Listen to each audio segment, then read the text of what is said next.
ये कहानी बहुत पहले की है।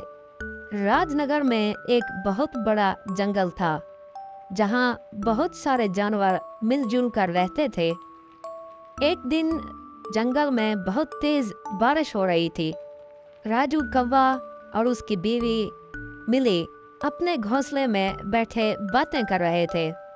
देखो मिली, 3 दिन से मुसलसल बारिश हो रही है, रुकने का नाम ही नहीं ले रही। अब तो बस होना चाहिए, राजू बोला। मिली ने सर हिलाकर कहा, हाँ, मुसलसल बारिश से सभी जानवर बहुत परेशान हैं। राजू ने फैसला किया कि वो जंगल में जाकर देखे कि सब जानवर कैसे हैं। राजू बारिश में उड़ता हुआ एक दरख्त की टहनी पर बैठ गया। अचानक उसकी नजर एक नन्हे हिरन पर पड़ी जो बारिश में भीग रहा था और सर्दी से कांप रहा था। ये तो बहुत सर्दी में कांप रहा है, लगता है अपनी माँ से बिछड़ गया है। मुझे इसकी मदद करनी होगी, राजू ने सोचा। इतने में उसने एक दरख्त के नीचे एक चीते को खड़े देखा। ये चीता तो हमारे जंगल का नहीं लगता, कहीं किसी और जंगल से तो नहीं आया, राजू ने सोचा। राजू नीचे उतरा और चीते से पूछा, तुम कौन हो? मैं जंगल के सभी जानवरों को जानता हूँ, मगर तुम यहाँ के नहीं लगते। चीते ने जवाब दिया, तुम सही कह रहे हो, मैं यहाँ का नहीं हूँ।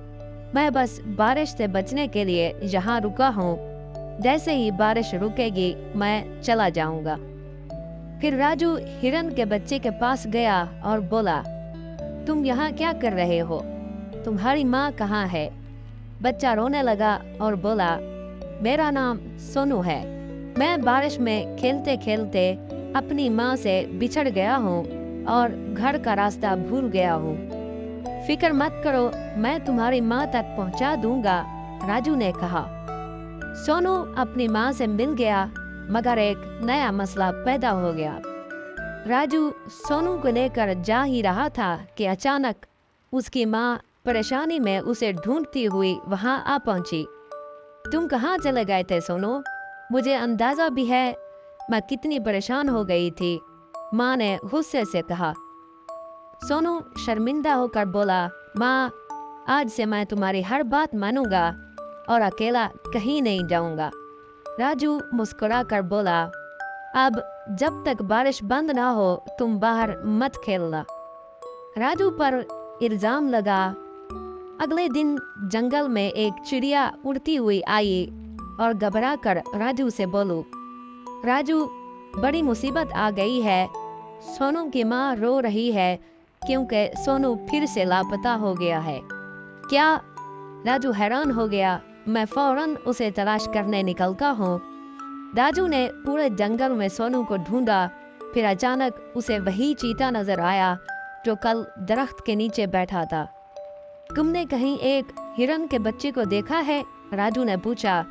नहीं, मैं तो कब से यहीं बैठा हूँ, चीते ने जवाब दिया। राजू को उस पर शक होने लगा। वो सीधा जंगल के बादशाह शेर सिंह के पास गया और सारी बात बताई। मगर शेर सिंह राजू की बात पर यकीन नहीं कर पाया और उल्टा राजू को सजा देकर पिंजरे में बंद कर दिया, जबकि चीते को आजाद छोड़ दिया। मिली और चिड़िया ने चीते पर नजर रखनी शुरू कर दी। उन्होंने देखा कि चीता जंगल में दूसरों का खाना चुरा रहा है और छोटे जानवरों को डरा रहा है। इन चीता मिली के घर के करीब पहुंचा और उसे मुसलसल घूरने लगा। मिली को खतरे का एहसास हुआ। उसने चिड़िया को शेर सिंह को बुलाने भेजा। शेर सिंह छुप कर ये देखने लगा।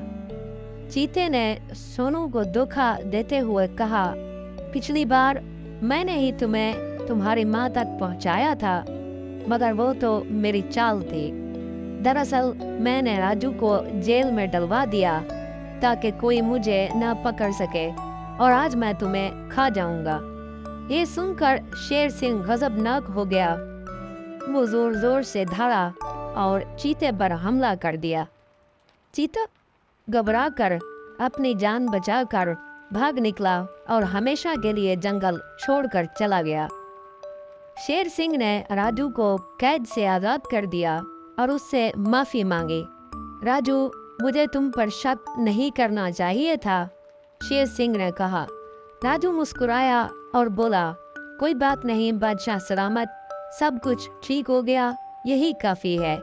फिर राजू और मिले अपने घोंसले में खुशी खुशी रहने लगे और जंगल में फिर से सुकून लौट आया।